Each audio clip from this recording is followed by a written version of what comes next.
Good afternoon, everyone. Mark is running a little late. He's going to be reading the Doctrine of Election, Chapter 10, Part 1.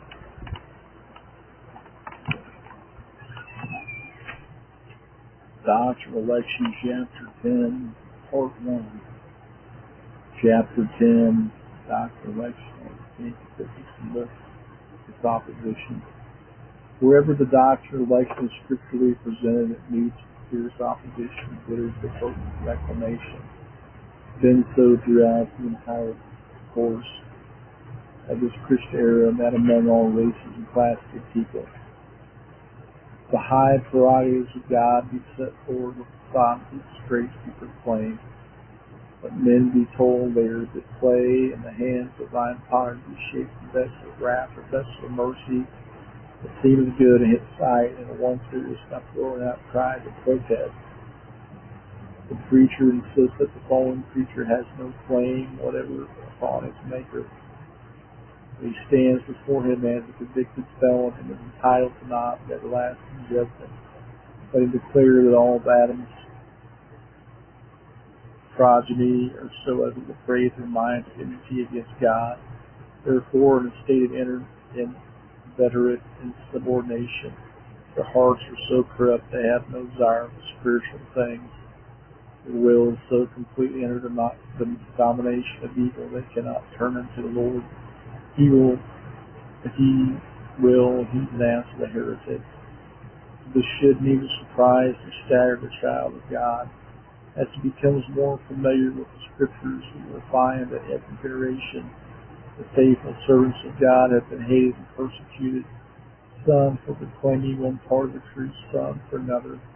When the sun shines on a dunghill, odious stench, in consequence when its rays fall upon the stagnant waters of the swamp, disease, germs are multiplying. Is the sun to be blamed? Certainly not. So when the sword of the Spirit cuts the root of human pride, reveals man to be a fallen foul being, reduces him to no potent creature, laying him to dust, the bankrupt pauper, declares him to be entirely dependent upon the humane pleasure of stopping God. There is a storm of opposition evoked, and determined effort is made to silence such flesh-hyping, withering teaching. The message which is usually followed by those who reject this truth is one of misrepresentation. The doctrine of election is so grand, glorious, that compared in opposition, all must be perverted. Those who hate it can neither look upon or speak of it as it really deserves. Election is treated by them as though it did not include designation of faith and holiness, those not conforming them into the image of Christ. Yea, as though the elect of God might continue to commit all manner of wickedness, and yet go to heaven, and that the non-elect, no matter how virtuous they be, or how ardently they long for and strive after righteousness, must surely perish. False inferences are drawn, grotesque parodies exhibited, unscrupulous tactics are employed to create prejudice. By such devilish efforts do the enemies of God seek to distort and destroy this blessed doctrine. They besmirch it with mire, speak over one with things odious, presented to the indignant gaze of men as something to be repudiated and abominated. A monster of iniquity is thus created in Christian election, and then presented to the world as something to be cast out of evil.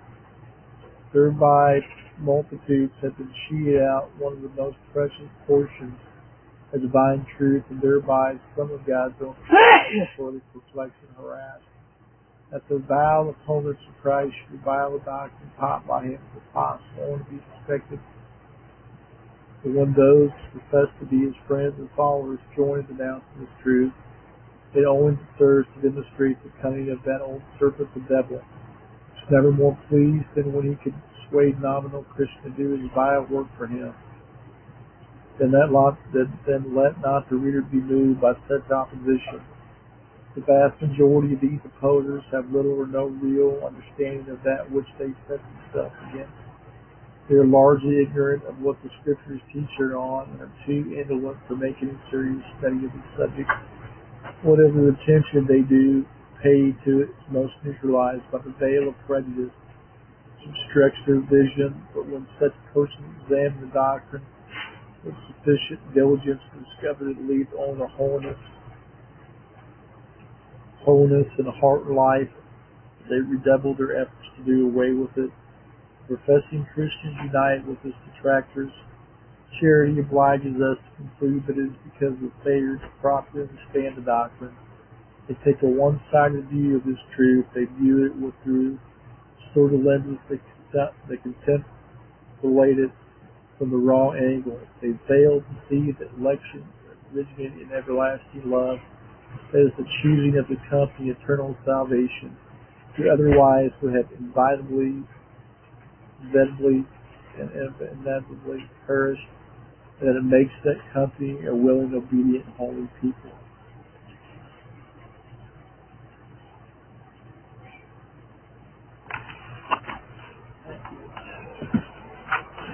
Well, I hope you all have a good day.